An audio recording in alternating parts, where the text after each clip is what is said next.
So today we're going to talk about mortgage rates, what you can do to lower them, and whether it's worth it for you to even think or work on lowering those rates, whether it's for your personal residence or to use that loan for a investment property.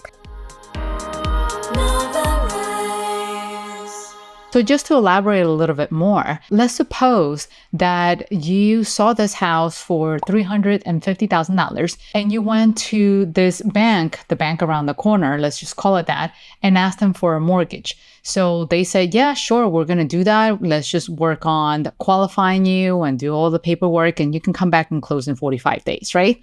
So you come back in 45 days, they will give you the money, you sign all the mortgage documents, and voila, you bought your house. So investors are not buying those mortgages. And the investors can be people like you and me, but that's not enough to move the economy around. In order for the economy to flow the way we expect it to flow, we need bigger buyers like the Federal Reserve or other private banks to come in and buy those mortgages by the bulk. But what happens is, as you saw in the article, is that the Fed is not even buying these mortgages. They're actually trying to get rid of them.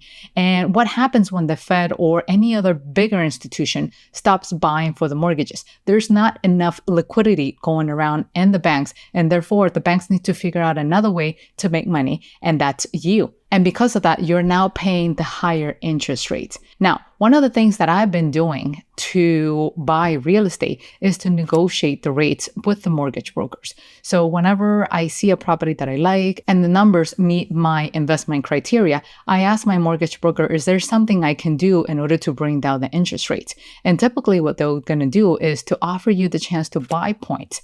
And in fact, last month, I was able to close on some properties at 4.75 in spite of the current high rates that we see on the market of above 7%. So that is possible. You just have to work with the right team member, with the right mortgage broker, and just ask around and get the right rate for you. So that way you can also make the numbers work for you.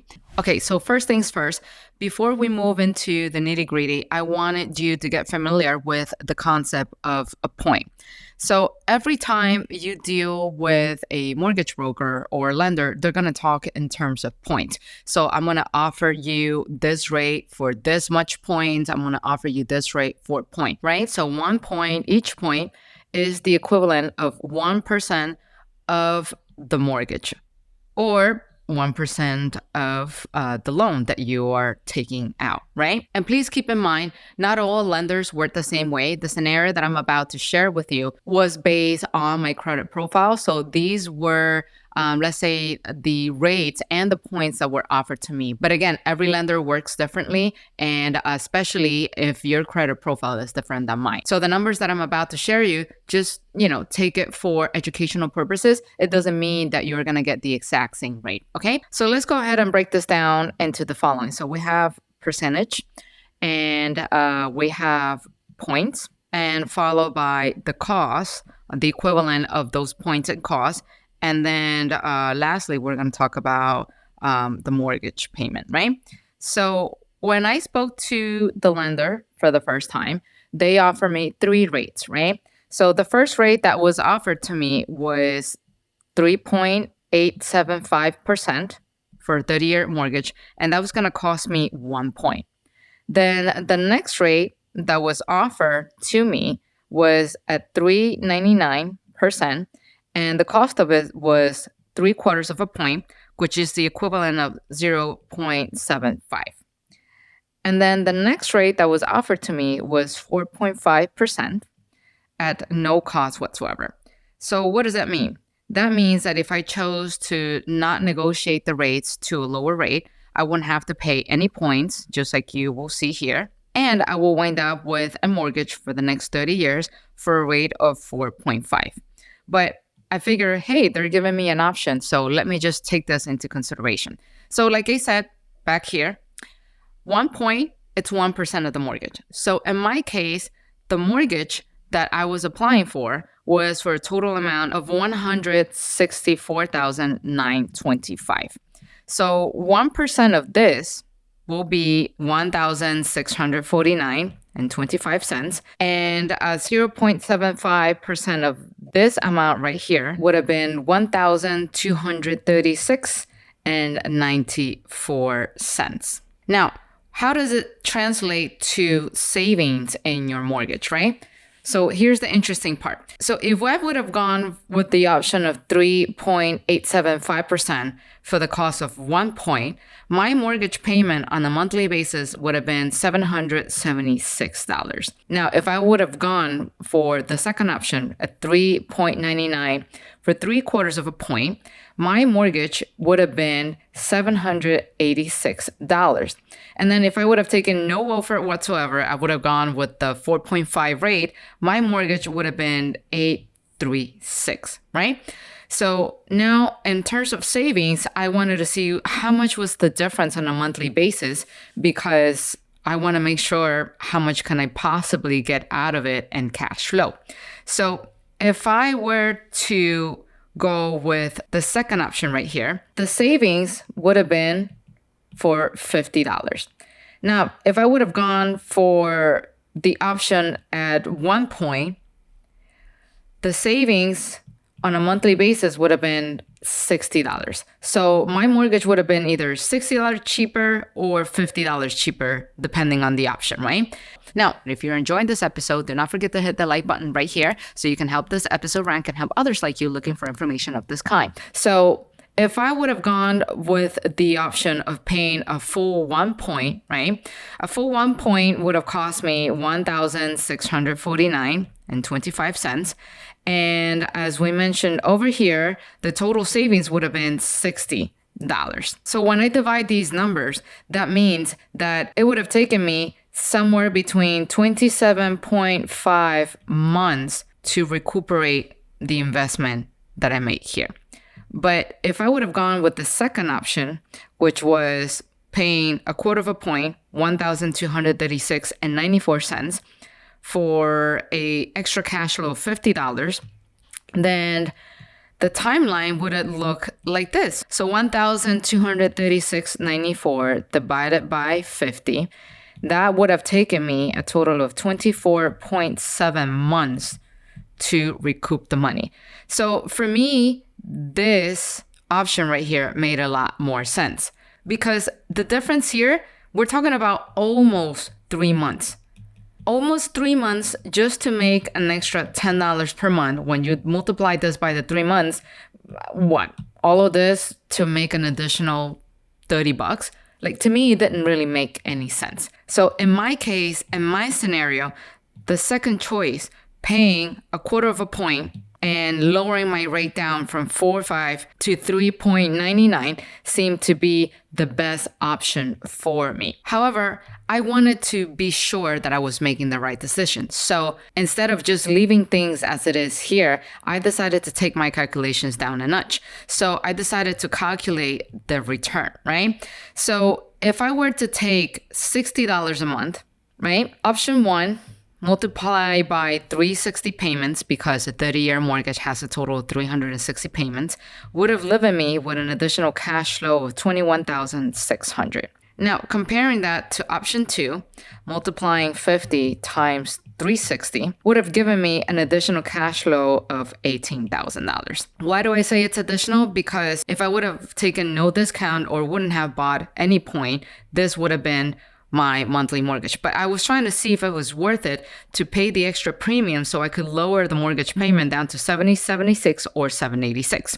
So once again, I decided to go with the second option, but I didn't want to stop just right here at the top part. Like, I decided to take my calculations down a notch. So instead, what I did was to calculate the return, and I took $1,649.25 and I divided it by this cash flow of $21,600, and that left me a return of 7.6%. I did the same thing with the bottom number, so I took $1,236.94 and I divided by 1,800, and that left me a return of 6.9%. So then when I started comparing these two numbers right here, let's take that 7.6 minus that 6.9%, what I'm getting is only a difference of 0.7%. And that 0.7% was only worth $30 right here, right? This is why when you take percentages, you have to really take the percentage into a context, because a lot of people talk about, oh, I got a 7.6 return or a 6.9 return, but a 6.9 or 7.6% based on what? Is it based on $1 million or is it based on $100? Because depending on that, you have to see what's the total value, what's the total amount that you're actually letting go or gaining in this case. So for me, paying extra just to get an additional $30 in the span of 3 months was not worth it. Because when you compare the premiums, right? If I were to pay $1,649 and wait 27.5 months versus paying $1,236.94 and just recoup my money in 24.7 months, that would have been a difference of $412.31. So for me, paying $412 more on a premium just to get an additional cash flow of $10 per month, which I would have needed to wait an additional 3 months to recoup the money, was not worth it. And that is how, based on these calculations, I decided to go with the second option, because it allowed me to pocket an extra $50 in cash flow, and it allowed me to lock in to this very nice rate at 3.99 for the next 30 years. When I received the mortgage application and it's telling me the terms, one of the terms, obviously, the interest was a little bit higher than I expected it to be, because originally with the property that was going to close that you originally took, the mortgage rate was about 4.5%.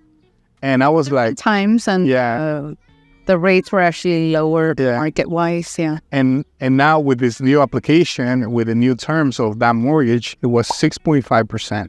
You can take the FET for that. Yeah. And I was like, oh man, I did the numbers with the calculator that you offer in the course. I was like, let me take the interest that we're going to pay for the mortgage. Let's see how much it's going to be with the property manager.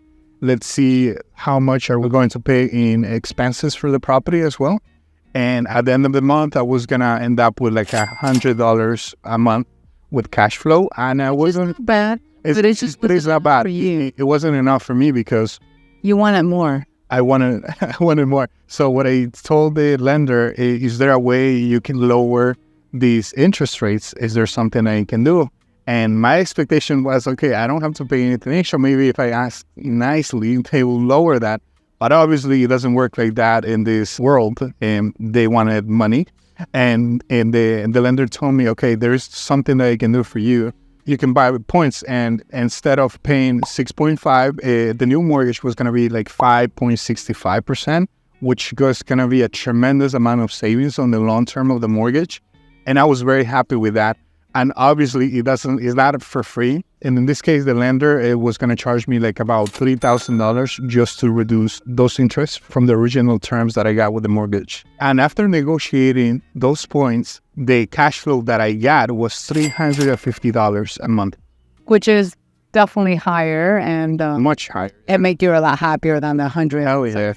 Some might cringe at the thought of like paying $3,000, but it's $3,000 that you're investing today in exchange of savings and interest and higher cash flow in the long run, because that rent that you're collecting today will definitely be different 10 years from today. And so what you did right from the get-go was to minimize an operating expense. And at the end of the day, it's all deductible from your taxes because it's counted as an original investment that you as a business owner made towards the company, and all that stuff that your accountants can bore you with, right? But bottom line is, it makes sense for you to pay that fee in exchange for a lower rate. And for those who are ready to jump into the adventure of buying a house or becoming a real estate investor, here's a free webinar that I pulled together, and all you got to do is just to sign up and watch it. And in that webinar, you're going to learn how to run the numbers correctly and pick the right property, the right investment property for you, so that you can grow in your finances even in today's market conditions. I'll see you at the webinar. Take care. Bye-bye.